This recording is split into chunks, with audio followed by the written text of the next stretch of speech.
Oh my goodness. Happy 2024. Can you guys believe it? Not gonna lie, I'm a bit nervous because it's been 2 months since we've had our podcast. So I'm like, what do I say? What do I do? We are in 2024. Welcome back to the Home Sweet Home live San Antonio podcast. I'm excited for 2024, but I'm excited for our first podcast for 2024, our first guest. She's incredible. She has great personality. I can't wait for you guys to meet her. She's actually a business coach. So I think that is like the best way to bring in 2024 is to have someone on the podcast that helps other people. So I think 2024 is all about fun. It's all about helping people grow and to get out there and just be the best themselves they can be, have the best business that they can have. So I'm going to let Heather, or introduce Heather. Hi, Heather. Hello. I love you so much. I'm happy to be here. Heather Boehme is here. She's a business coach. Tell us a little bit about yourself. I'm super excited to get started. So I'm a business coach and a mom. Most of what I do is work with clients to get clarity on their vision in their business. And I feel like clarity drives action. So if you know where your business is going and what results you want to accomplish, you can work that all the way back to knowing what you need to do today, the next day, this week, month, year to make it happen. And that's what I do. Okay, perfect. Okay, let's just start with, because I have so many things to talk about, but let's start with the beginning. Did you grow up in San Antonio? Tell us about how you ended up in San Antonio. Oh, okay, that's fun. I did not grow up in San Antonio. Okay. I grew up in Dallas, and I actually met my husband when we went to A&M. I continued on at A&M and continued and got my degree. He partied a little too hard and moved out. We ended up staying friends, and then he moved up to Dallas. So this is all relevant. He came up to Dallas to date me and get his college degree. Okay. And we ended up getting engaged. And when we were in Tennessee, we had moved out there talking about, okay, like we're married now, ready to start a family. Where are we going, Dallas or San Antonio? And San Antonio has this trait that very few other cities I've ever seen have. What Those trait is people that are born here seem to come back at some point. They can leave, they can go live in other places, but they come back like a homing beacon. Yeah.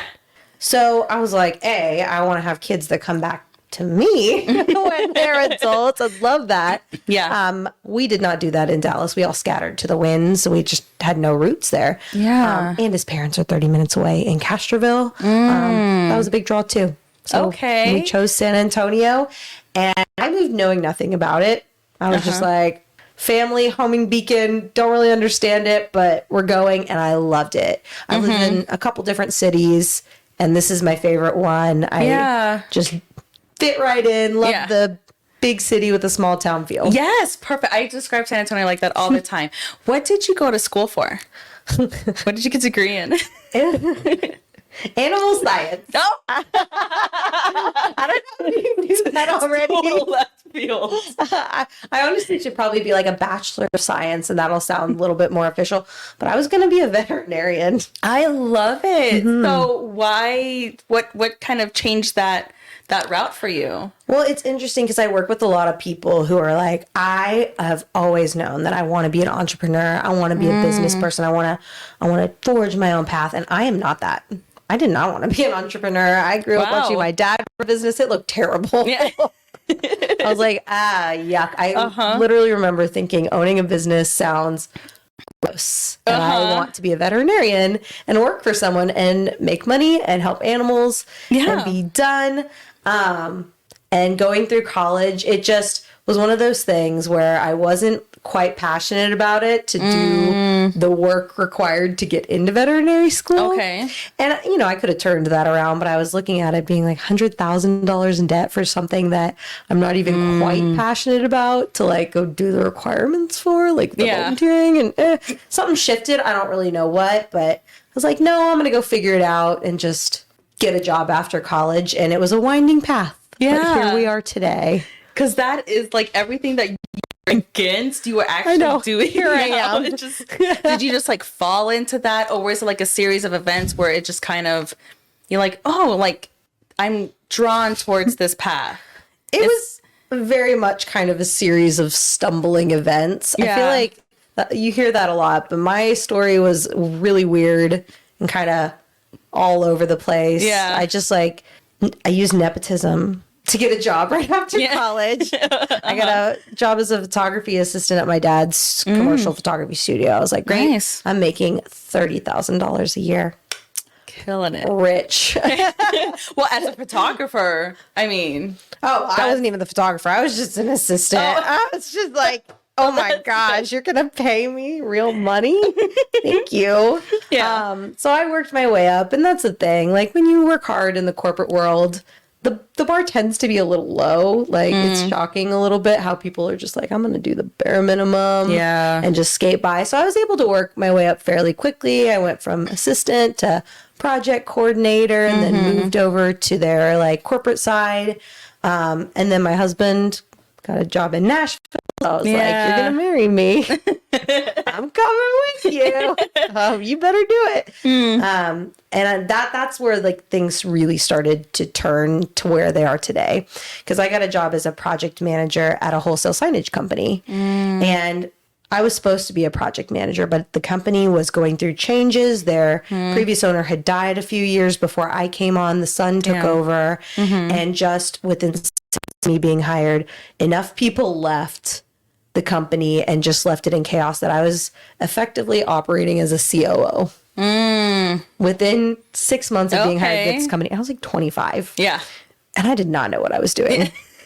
It was bad. Like, I would just drive to work just faking it till you make it. Just so anxious. I didn't know what I was doing. I didn't have the tools, the skills, the knowledge that I have now, or really the ability to say no. There was just no boundaries between being asked to do something and, of course, I'm going to do it. Yeah. You've hired me. I'll just say yes to a fault. So I got a crash course in basically running a company from point of sale to completion. So not the sales side, but pretty much everything else. The customer facing, the project management, the manufacturing side, really just running a manufacturing team, the timelines, and it was just chaotic, implementing systems and processes, documenting them, just trying to create order out of what, looking back, I realized was pure chaos. And you now, did the best you could with what you had. Exactly. Now looking back, I'm like, I would love that challenge now. I would come in and be like, I'm perfectly placed for that now. But at 25, it was a nightmare. And I'll look back and be like, "Ooh, girl, I would have taken you out of that role in a hot second. I would have moved you around and put someone else there." But hey, you know, so it taught you something. It taught me so much. It's interesting because like you think, oh, I'm going to tell the stories of my successes, but most of the time you don't learn a lot from success. You learn a lot more from failure. Exactly. It resonates harder and it teaches you more. And being a little miserable, cool, that's a great catalyst for change, right? Exactly. It's just wild. So I know, of course, Gabriel and I are realists. We're realtors, but you are also a realtor. So tell us about how you got into real estate. Well, once that company kind of came to a conclusion, they ended up selling it. So it was a successful exit for them, but for me, I got restructured out. Yeah. And so basically I was left no job, trying to figure out what I wanted. And I knew I didn't want to do that again. I didn't want to ever have a boss again because I just really realized that I didn't know how to say no. That was on me, but also like that was a crazy position I was put in. So I was like, what am I going to do to own my own future and make a lot of money? Yeah. Real estate. I'm going to get my real estate license. I know everybody who's ever been in real estate laughs at them. Because it's so easy to make money in real estate. Other people are going to come running because they know me and they're going to be ready to buy and sell. Exactly. And I pretty quickly realized in real estate that I did not know how to sell. I knew how to project manage. I knew how to, once you get the client, fulfill the contract, the transaction. Yeah. And that's the thing, you know, those are things that are not easy, but they are step-by-step processes. It's the thing, you know, pretty as much. long as you've got someone to call, you can figure that out. But the obtaining clients, the making them trust you, the lead generation. Yes. I read Millionaire Real Estate Agent by Gary Keller. Yes. Before I even got in. So I had a good idea Yeah. Like I thought, intellectually, I was like, I know what it takes A, to B, be a real C, estate D. agent. That sounds super easy. I could do that. I mean, yeah, like obviously these people should just be doing open houses constantly and they're going to make a ton of money and they're going because the people who walk into open houses are totally ready to buy right now. from you. And they're not going to go to the exact same house next door and buy from that agent or the listing. Like it's just, I thought I knew what I was getting into. And the thing is, I think I underestimated my skill at it because I feel like people from outside sales, like they're not sales capacity and they do operations. They look at salespeople and they think, oh, that's just a skill they have. That's just a talent that salespeople have, but it's not. I am not a natural salesperson. It was pure practice and work that I needed, and I had no idea going in. I was like, I can talk to people, and I like talk a good game. I can sell. No. So yeah, I realized that fairly quickly. I was just not doing the amount of business I wanted to be doing. Yeah. And really like didn't know what I was doing. So at that point, I happened to have a colleague in my office. She had a coaching call that she was, had already paid for, but she was going out of town. She was like, Heather, take this, like just meet with her. I'm not going to be utilizing this. I already paid for it. So you use it. And I had a 30-minute coaching call with her. And I was like, okay, that sounds great. She was, helping me walk through my problems. She was giving me some clarity on what my goals actually are. And at the end of the coaching call, she was like, here are my prices. I think I could really help you. And I was like, I can't afford you, ma'am. Like, I think her prices at the time were like $1,000 a month. And I was a grand total of $0 a month. Okay. I mean, I had some cushion. You have to in real estate, but I was like, I can't afford you. And she goes, Heather, you can't afford not to hire me. Yes. Yeah, I know a lot of them say that. Yeah. And I came from a background of being a higher level athlete. And you always have a coach. Yeah. And I was like, well, you know what? I'm going to give you 3 months and I'm going to trust you 100%. And you better make me my money. And the thing is, she did it. Shout out to Elizabeth Curry because she's an amazing coach. So within 3 months, she was making me consistent income. And within 6 months, I was doing more business than I would have thought possible. I didn't quite hit my goal the first year. Yeah. But I was only just shy. My goal year one was to make $100,000 in income. Yeah. And I made 94 and that still bothers me. But I did it and I felt really good about it. So I saw a lot of traction using her coaching and just benefiting from that mentorship and that unbiased third party who at the end of the day was unaffected whether I succeeded or failed, because that's on me. Yeah. But she could tell me straight up if I was working hard enough or if I wasn't quite working hard enough or I was like, being a little too hard on myself. And that was so nice to have. Yes. And then help me work through strategies that not just how to succeed in real estate, but how will you succeed in real estate? Yeah. Because what works for one person does not work for someone else. And that was just mind-blowing for me. Yeah. And I think it's really important for almost everybody who's going out and trying to build a business. Absolutely. Not just like a real estate business, but just any business in general. So were you inspired by that phone call? Like what got you, of course, now real estate into more, because I know you're doing more business coaching than anything. So what got you to What's the switch? So I was doing a lot of real estate. I was successful at it for sure. Yeah. The thing was, it's residential real estate, and I had leveraged out quite a bit of it. I wasn't showing houses. I hated showing houses. It's like my least favorite thing. You'd think that that's the fun part. Didn't like it.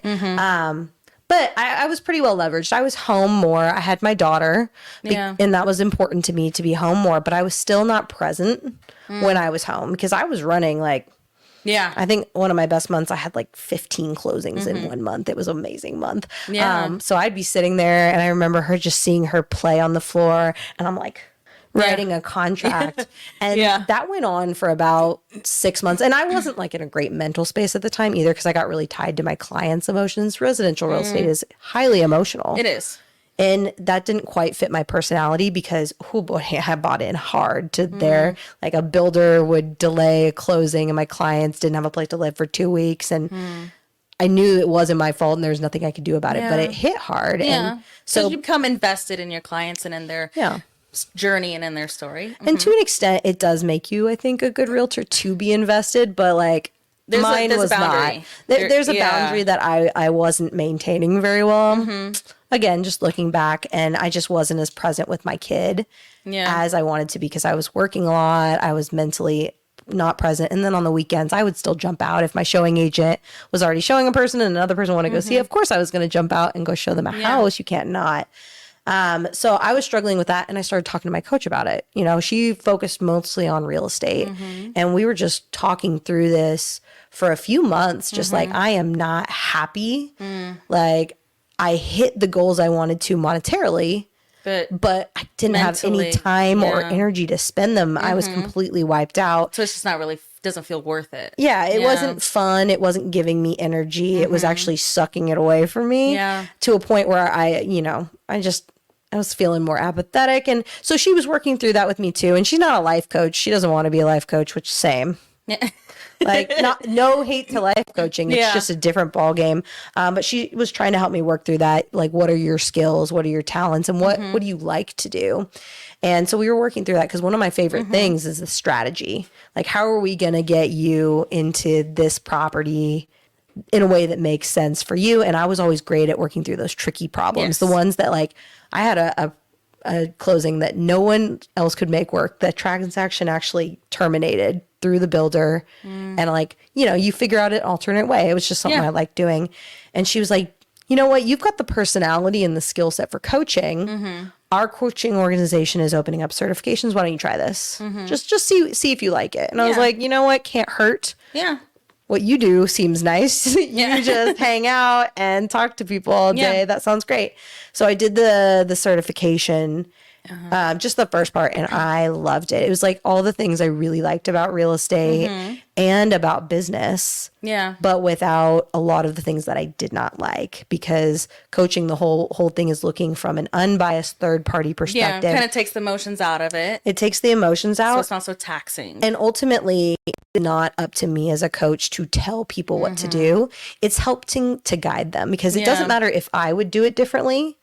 Because it's not about what can you do, because everybody can figure that out. They can go to ChatGPT now, Google. There's a billion books out there that tell you how you can build a successful business, how you can generate lots of money. But it's about what will you do. Yeah. You know, and so if one thing works for one person, it may not work for another. And so helping people figure out not exactly a solution, but what is your solution to the problem was it. I love it. I would do it for free if I didn't have to make money, which like eventually we'll get there. But I just fell in love with it. It was something that gave me energy in a time when I didn't have a lot of energy. And I was like, oh my gosh, let me get more of this. So I got the full certification. I bit the bullet and decided to go for coaching. Tried to overlap coaching and real estate for a little bit. That doesn't work. Yeah, spreading yourself too thin. Yeah. Yeah. On one hand, real estate grabs your attention. I mean, those guys, they need answers now. Yeah. It's not title, lender, buyer, seller. Yes. You know, there's great ways to build boundaries in real estate, and there are ways to handle it.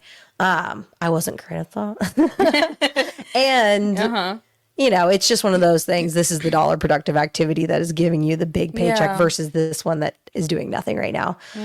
So I decided to just, you know, draw a line, cold turkey, and go for coaching and just start really building that business rather than maintaining and building the real estate. And it worked out for me. So yay.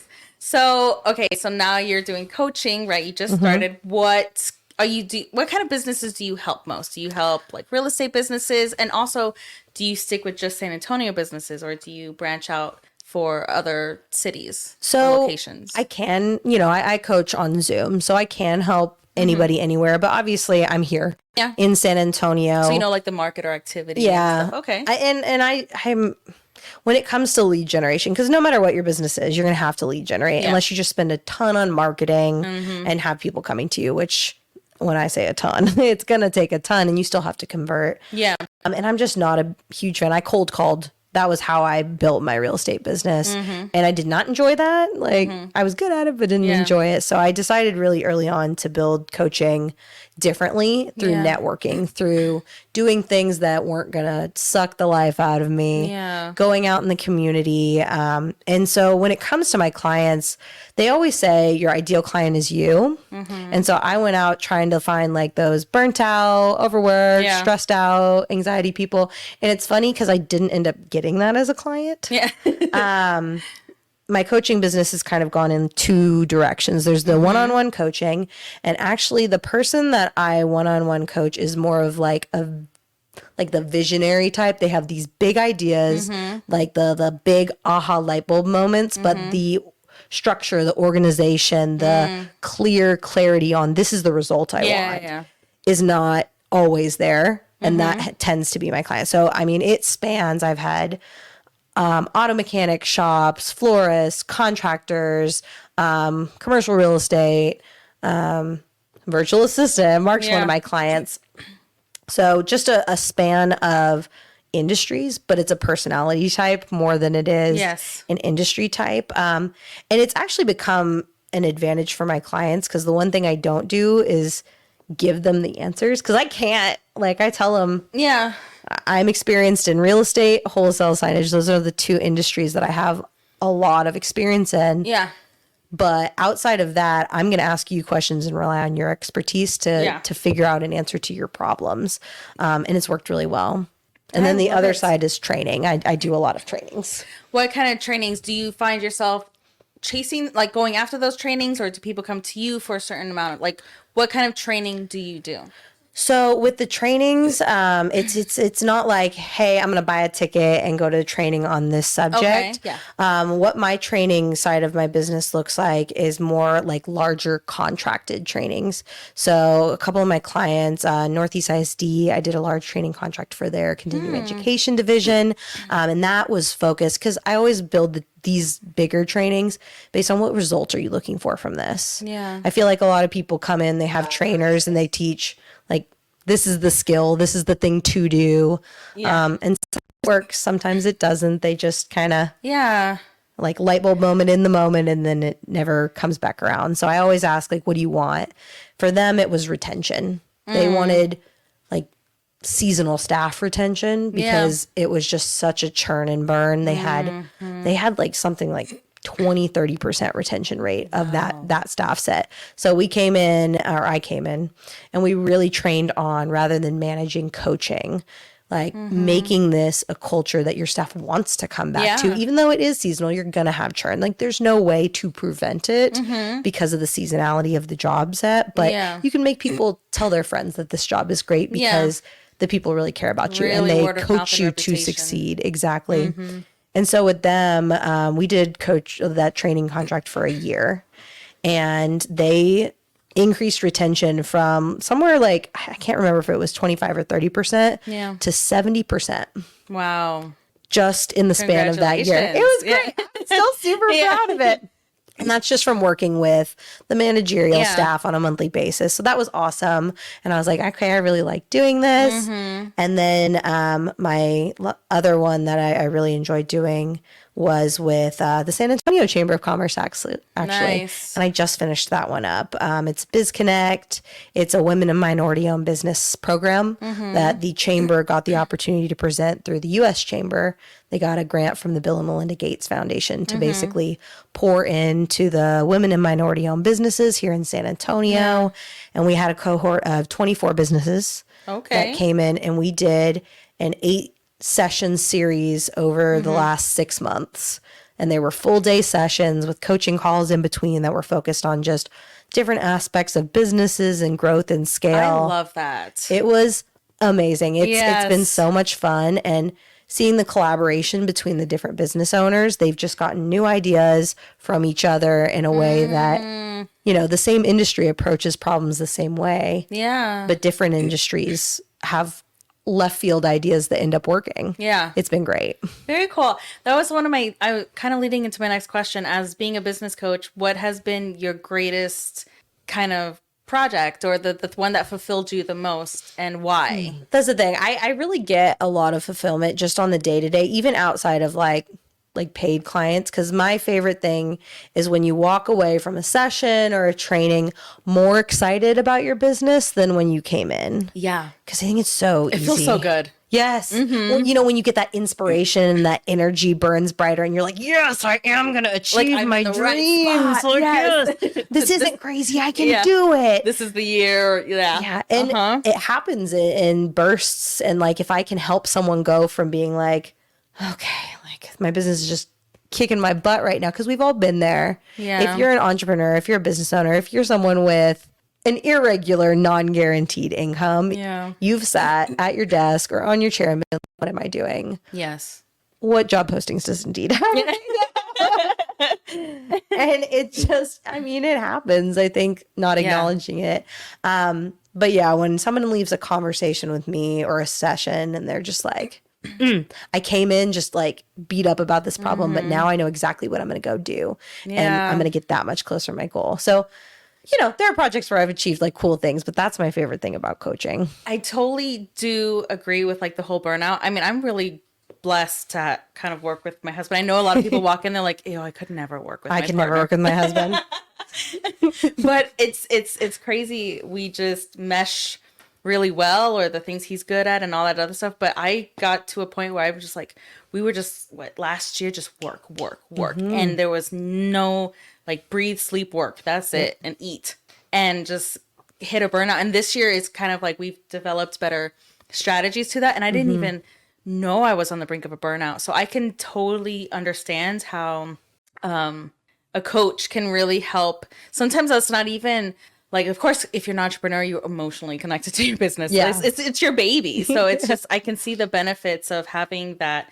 Even if it's like you're doing the right thing, sometimes you just have a bad week where it's just a bunch of no's or just a bunch of negatives or bills. And you're just like, I'm doing all the right things, but I just need a lift up. I need something to hold on to that, you know, is just progresses me forward. Yeah, just kind of, it's interesting too, because like you get to those moments and even just shifting perspective is difficult because everybody comes to whatever they are doing with all their years worth of mindset, perspective, that lens of, you know, this is how I do things. And it's almost like you don't realize it until someone else comes in and helps kind of pull that back. Like one of my favorite things to say at coaching calls is like, can I challenge that? And can we twist it a little bit and see if we can view this from a different angle? And all of a sudden it's like, oh yeah, duh. Do you find that a lot of it has to do, because sometimes when like us or like we're close to burning out, it's just so much on our mind. Do you find that a lot of your job is kind of just, okay, hold on, let's turn those thorns into like a smooth sphere, you know, let's take out those thoughts that aren't productive and let's frown it out. The analogy I use a lot, and this is just me, but you know that room in your house that is the catch-all and you just throw stuff in it? Yeah, the drawer. It's that area where it's like, I gotta get cleaned up quick, so I'm just gonna throw it in there and I'll get it right back. And then it all piles up until all of a sudden, and usually it's like a guest room or a garage, you need it. And like the guest is coming over and it's a crazy mess. It's everywhere. And that's the thing when you're just keeping every ball rolling, like it's like your mind becomes that catch-all junk drawer. That's a good analogy. And it's just like, okay, this is our time to pull you out of the business. You're not answering phone calls. You're not answering emails. You're not talking to your employees. And we're going to fly 10,000 feet above it and be like, all right, this is your junk room. Let's sort it into categories. Let's prioritize this. Let's see what we can take. I had one person, and I still love this to this day. It's a little bit more graphic. But she described it as her trail of dead bodies.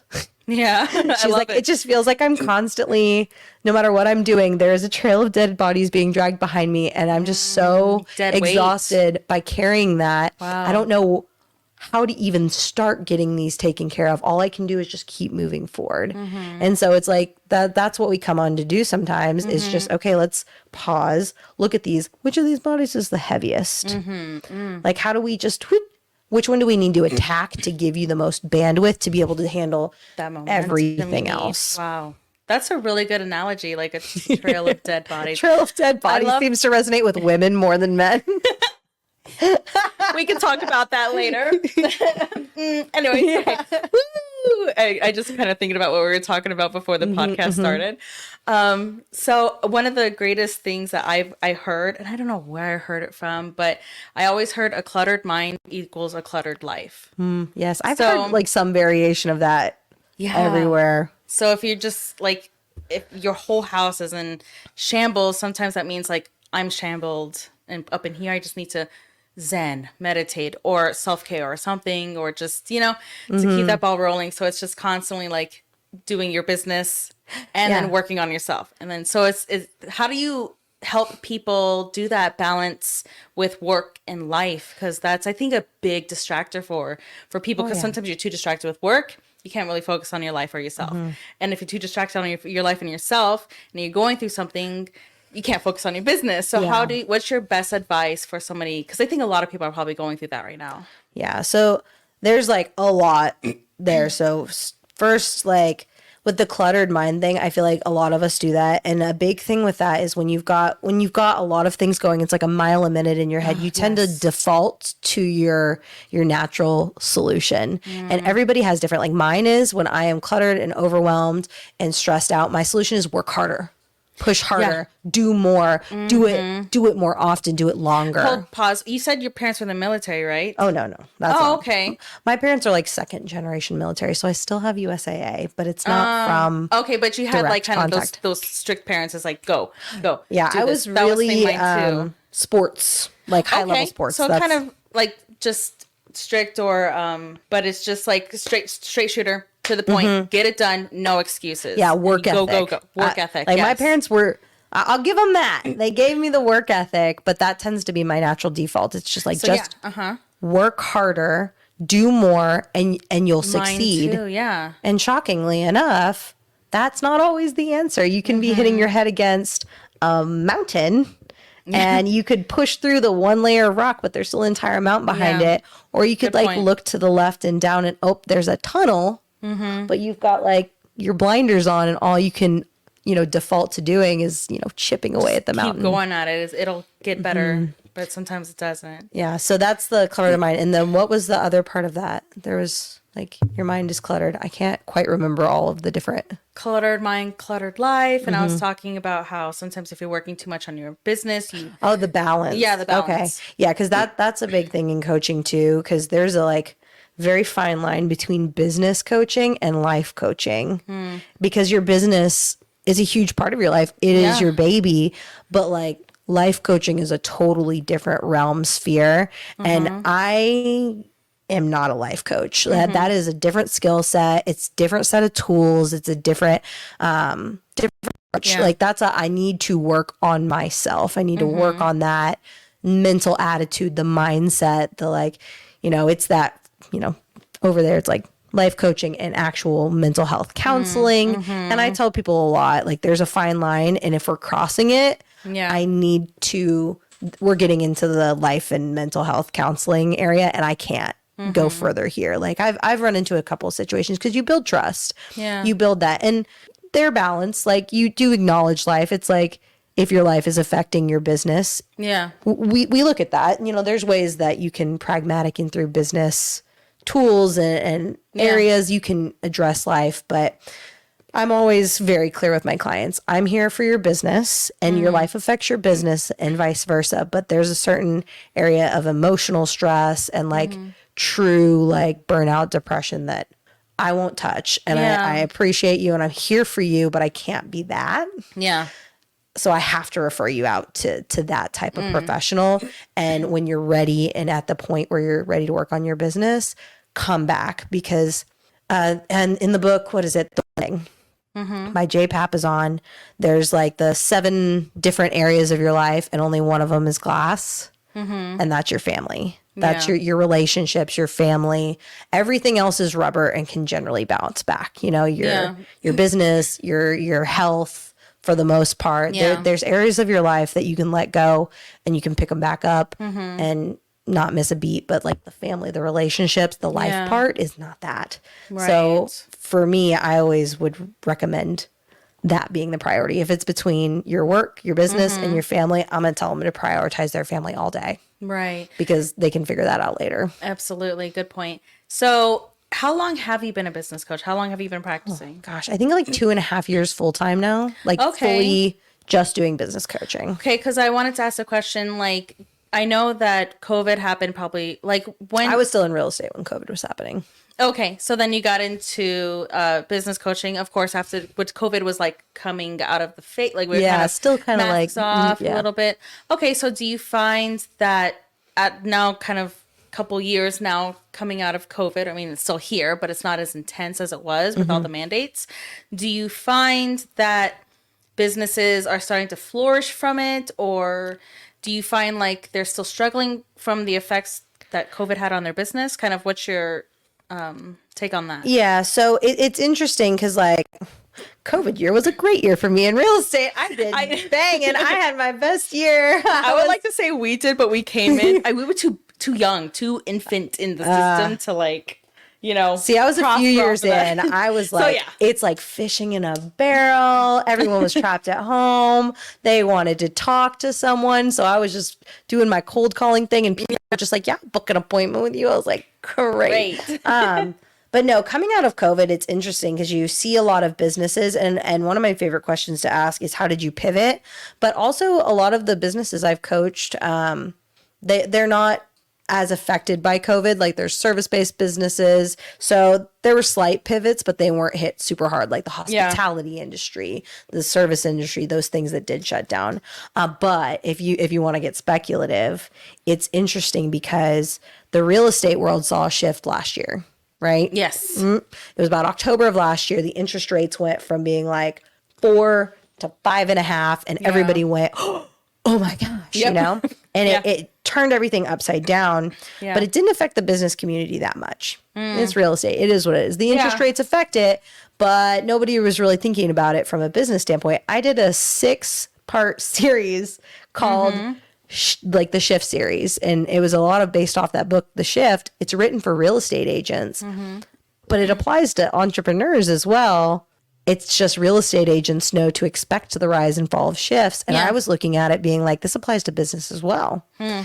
But it happens at a different time. And now we're starting to see that shift. If you start to look at younger businesses, people are getting more worried. The money is not spent as freely. If you look at accounts receivable, you're going to see those dollars adding up because one business tactic is if you can't afford it, don't pay your bills for longer. And it happens. So right now is where we're really starting to see businesses feel the effects of a year and a half ago, or maybe a little less, a year and 3 months ago. The real estate shift happened, didn't really hit the business market too much until right now. And now we're starting to see it. Like you have to do things a little differently. People are not as free with their money. They've been hit hard by inflation. The job market is no longer flourishing. Interest rates are high. So if you want to buy a house, it's going to cost more. So your cost of living is going up.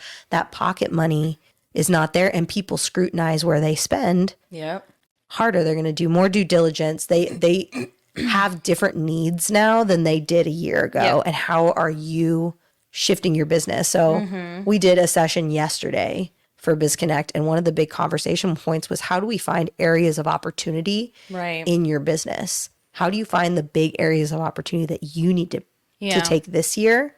And one of them, I mean, the biggest thing is like, you got to pull your head out of the sand a little bit. What you've always done may not work. Now that we're going through an economic shift and nobody knows what's going to happen, because it's not quite as predictable as real estate, which like tends to go like, you know, and we know which quarters are high and which quarters will be low. So do you find that when you're giving advice to businesses with, of course, being a real estate agent or keep an eye on the real estate market, you're kind of like, ooh, I need to be able to prep them and let them know, hey, 6 months from now, expect a shift because the real estate industry shifted. You should start feeling an impact 6 months to a year from now. So let's get those conversations started. Do you find yourself doing that? Yes, but oh my gosh, they don't want to listen. I was going to say like, oh, I can tell by your reaction. Oh, like, it's fine. We got time.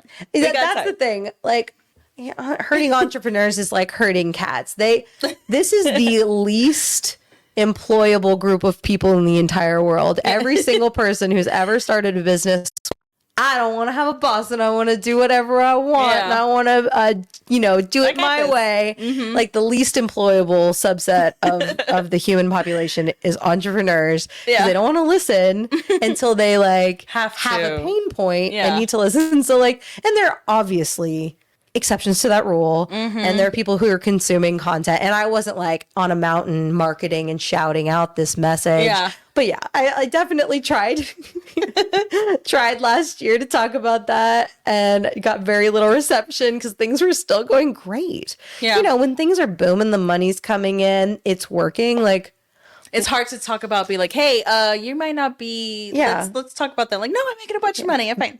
We'll write it over. Yeah. We won't be affected. Misery is unfortunately the greatest driver of change. Like pain is a driver of change. So like when you're feeling great, it's a very like, I mean, ideal mindset is to be doing great and be looking 6 to 12 months ahead and be like, all right, we're doing great now. So we're going to plan to use this windfall. Yeah. But it's also, I think real estate's a great example too. It's like feast and famine. There's a very, small subset of real estate agents and realtors who are not that way. Yeah. And they take the feast and they take the famine. They're like, all right, here's my middle ground and I'm going to plan for that. And I'm going to, move things around accordingly. Yeah. And then you got the like, I got my commission check. I'm going to go to the bar. I'm going to buy that Rolls Royce. I'm going to do all this. And then 2 months later, it's like, oh, I didn't lead generate that month. I didn't do anything. Yep. So we're still kind of in the brink of that. Him and I were like, okay, 2024 is a different. We're gonna. I think actually the first. Do you find it? Because I know we always hear it, and everybody's like, the first 3 years in your real estate career, you just kind of all over the place. You're figuring it out, but after that third year, you kind of got a good idea, and we are feeling that 100%. I'm going into it. We're like, that's not gonna be us. I'm gonna get it from the bat, like right, silly. From the get-go. But do you find that that's the same for other businesses as well, like that 3-year benchmark, or what? How does it go for other types of? Yeah, generally, honestly, people are like, "Oh, startup businesses, new businesses could use you," and I'm like, yes and no, because I think you can't get into business and be completely logical about it. Because if you were, you'd be like, wow, that's a lot of work for very little guarantee. And like even real estate, what is it? 80% of the population gets out in the first 2 years. And the top 3% are making over 6 figures. Yeah. 3. That's a very low likelihood of success. It is. But you have to be almost unreasonably optimistic to get into it because it's going to be hard. So you need that delusion. You need a little bit of that just to like bite off more than you can chew. Yeah. And year 3 to 5, it depends on the industry. Once you start seeing the traction, you've got more money where you're like, okay, like I've built this up, I've survived. And that's usually where I come in best because you just you don't know what you don't know. And you could have the best advice in the world. And some people are geared to take it. Like when I hired my coach, I was very new, but I also grew up doing high level sports. And I told her like, I'm just going to do whatever you tell me to. I'm not going to try to think about this on my own. I'm just going to try it out. If it doesn't work, we'll figure it out. Yeah. But very few entrepreneurs are like that. I wasn't raised like an entrepreneur. I was raised to just do what you tell me to. Yeah. And it worked out well for me. But a lot more entrepreneurs need to just kind of like power through it, figure it out. And when they get to the point where they're like, hey, okay, I've got some money, but I still don't have any time and I want to grow this, but like, dang, I'm working really hard for it. I want to work smarter, not harder. That's where I come in. It's like, all right, let's find a way to make this more effective, easier for you. And also like what is big, what is scale to you? What is your exit strategy? Yeah. And the exit strategy in business, there's so many more options. Yeah. But it's one of those things. It's like so far down the line, we're not going to think about it, but it's so important. You wouldn't buy an investment house without an exit strategy. Plan, Why are you starting businesses without one? Yeah. But they do. So that's where I come in. It's like, great. Okay. I don't care if your exit strategy is that you want to leave it to your kid. That's amazing. What kind of business do you want to leave to your kids? Yeah. Do you want to leave them one where they have to work 90 hours a week to maintain this? And oh, by the way, they need to learn all the billion things you do? Or do you want to leave them a business that they can work in? It's like already a machine. It's a machine. They can maintain it. They can take this foundation and grow it and spend a reasonable amount of time per week so that they can go spend time with their family. Or do you want to sell it? Great. Yeah. Do you want a fire sale? where people are buying your business for parts, or do you want to sell it for maximum profit? Yeah. Those are different. So I know you base your business is based off of San Antonio. So the businesses that you help, do you go visit them? Some of them, yes. Honestly, no.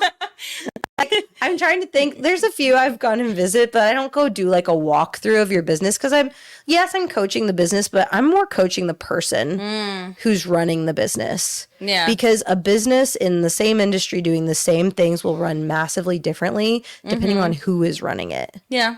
Because, if you've got someone who's like, just go do this, there's no clear direction, there's no clear results that they're driving, and then the people don't do it and they're like, but I told you, but did you really tell them?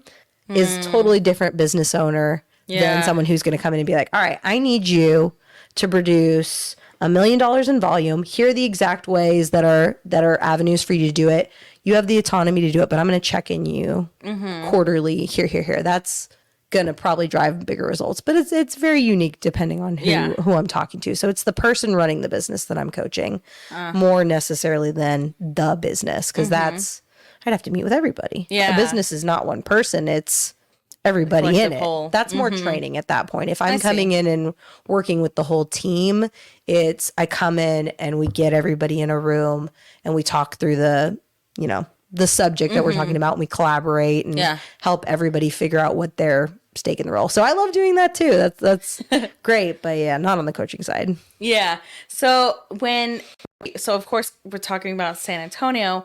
Are you seeing any trends coming up in San Antonio, or like certain types of businesses or new businesses? Because San Antonio is expanding exponentially, especially a few key areas. Do you find that there's more certain types of businesses coming that you're helping? Like, kind of tell us on the business side of San Antonio what you're seeing. I mean, like, if we're looking at super high level, I was talking to the vice president of the Chamber of Commerce yesterday, and one of the big trends is that San Antonio is poised from a location standpoint really well to be the hub of distribution for goods manufactured in Monterrey, Mexico. Yes. So when we're talking like businesses that are poised, so there's kind of two areas. There's like a tech side. I know a lot of robotics, software companies are coming in geared toward that kind of thing, like distribution and figuring out processes that are going to allow that to happen. So that's kind of on the tech side. I don't really work in that area. The tech world is a weird beast. They can just operate for 10 years and never cash flow and still sell for hundreds of millions of dollars. I work more with businesses that they have to cash flow so that you can pay your mortgage and like to survive. And that's my bread and butter. But if you look at that trend, they're planning to completely update the infrastructure of the roadway between San Antonio and Monterrey, Mexico. And that means there has to be gas stations, there has to be communities, there has to be waypoints that are available along that stretch of road. It can't be underserved. Yeah. It can't be underserved. So that's going to be pretty much any trade-based business will be required, because with heavy traffic there's development. There's neighborhoods, there's hubs, there's different opportunities, there's bigger distribution centers that create jobs. So if you look at it from a 20-year perspective, that's being fleshed out. And then the roadway between Austin and San Antonio is also being worked on. They understand Austin's gotten too expensive. It's hard to afford with the property taxes, even for businesses coming in. So you see a lot of businesses looking at Texas because the laws are a little bit more business owner friendly in Texas. And Austin is just so astronomically expensive now that they're like, how do I get a budget? Austin, hello, San Antonio. And that also brings with it opportunity, because with larger companies coming in, that creates more jobs, which creates influx to the economy. There's more houses that need to be built, more homes being sold, people with more money to spend. More homes means more trades. You're going to need more handymen, more plumbers. So it all drives everything. And I don't really deal in like the sexy businesses. Like I'm going to think of this new idea that nobody has ever thought of, and I'm going to create $1 billion business out of it. No. I mean, that would be great. But more small businesses are trade, service. They're not sexy. They're your laundromats, your plumbers, your contractors. I'm so sorry. No, you're good.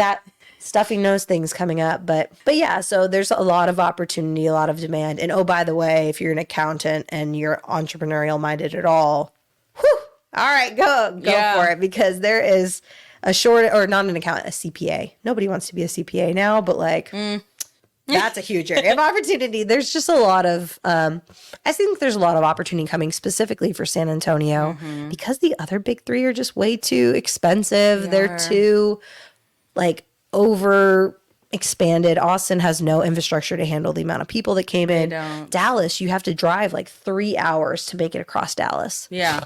It's crazy. Yeah, and Houston as well. Houston, we don't even want to talk about Houston. It's just a different food scene, good. Everything else bad. Yeah. Not shout out. Yeah, we love Houston. We love Houston. We wouldn't live there. We don't want to live there and drive in the traffic. It's mostly the traffic for me. I'm just like, why do I have to pay a toll road every time I just drive anywhere in Houston? Yeah. So I see a lot of opportunity for San Antonio, because with population growth, with job growth, comes opportunity in business. Yeah.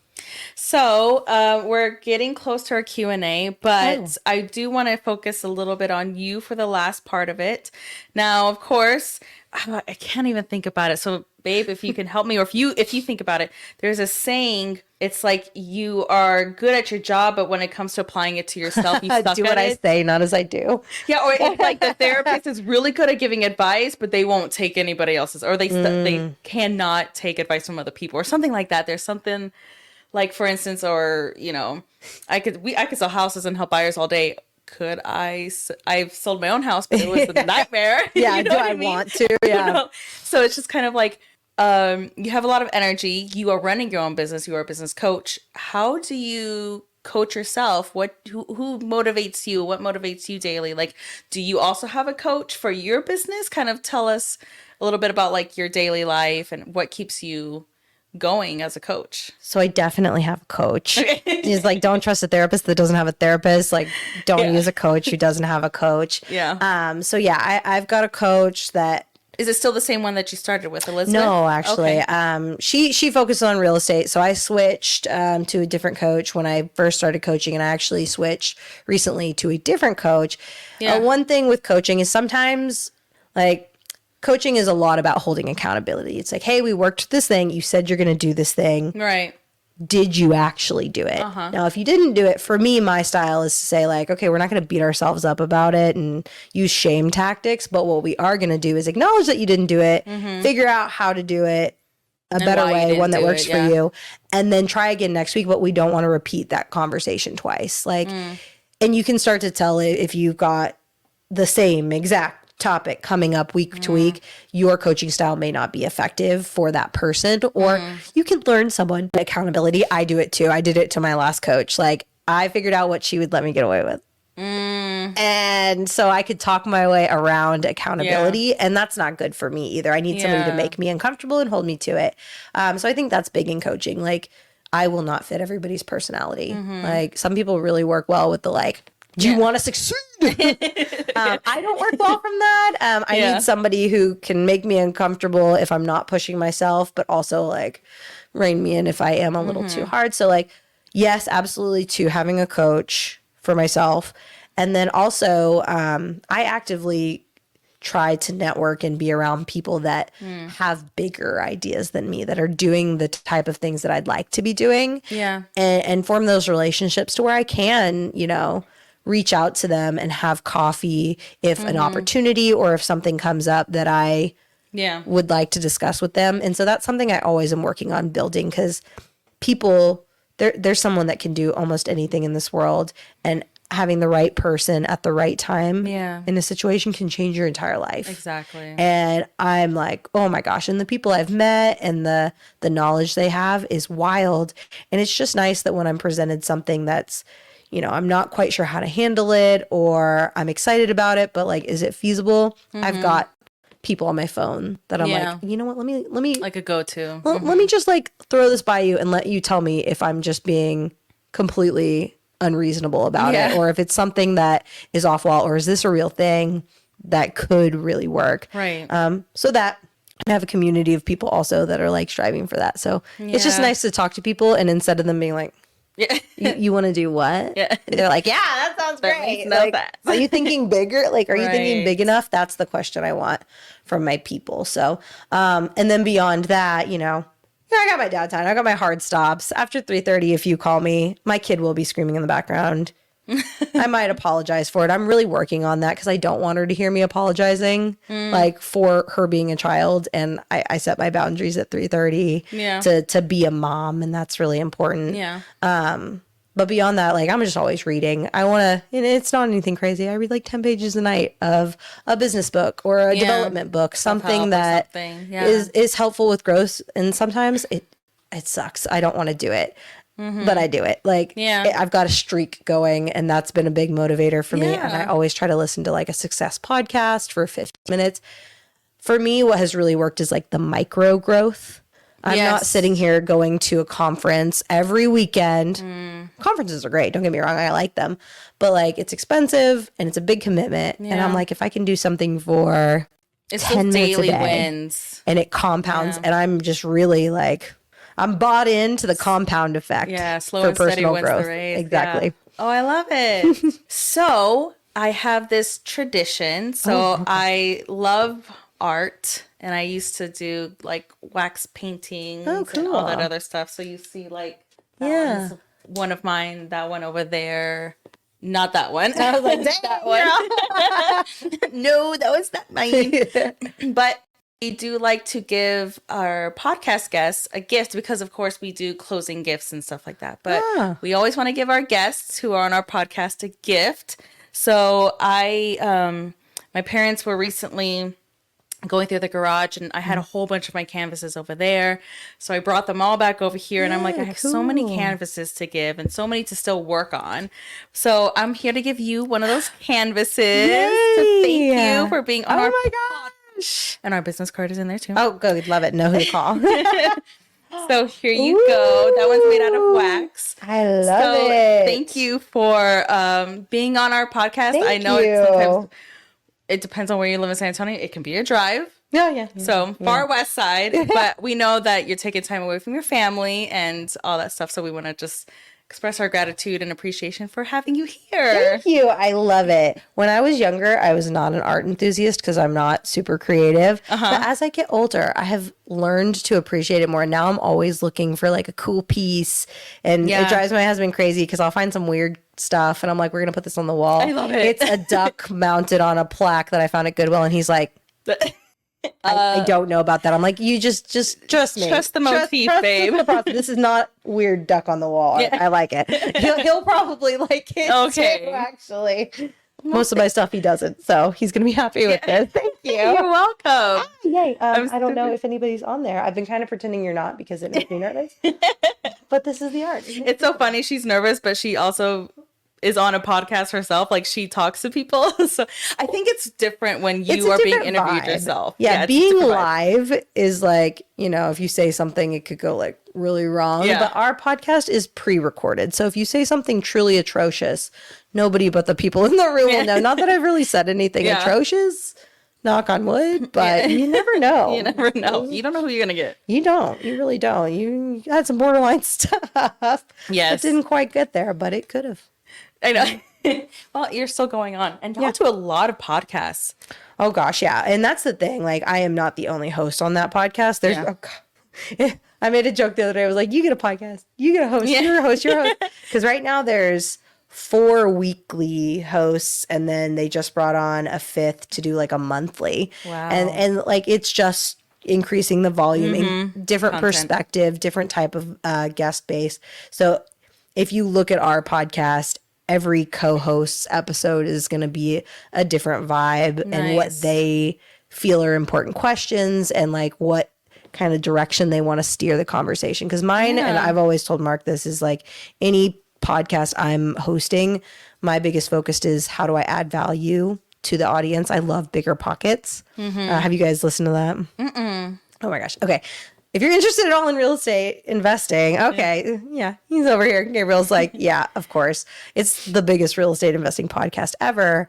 But it's just value through examples, and I love that because you can relate to examples way better than you can relate to to just being told what to do. Exactly. I want you to tell the YouTube world, repeat your name, tell us how to reach you, what do you do, and take it away, Heather Boehme. Okay. Hi, I'm going to point to the camera that I'm looking at. It's probably not right. My name is Heather Boehme. I am a certified business coach and trainer.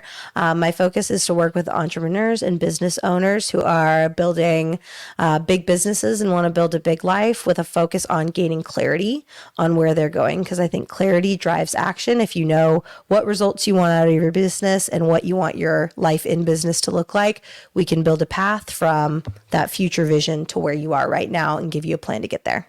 And you can reach me at my website, businessbydesigncoach.com. The coach is important because Business by Design was not available as a domain name when I went to buy it. I'm still keeping an eye on it. Or you can just text me at my phone number, 469-360-9116. I'll be perfectly honest with you. I'll respond to text faster. Well, thank you, Heather, so much for being here today. We truly, truly appreciate it. Thank you. If you haven't already, please like, subscribe, hit that bell notification. Y'all know what to do. I say it every video. But thank you so much for watching. We will see you guys on the next one, and Happy New Year. Happy New Year. Bye.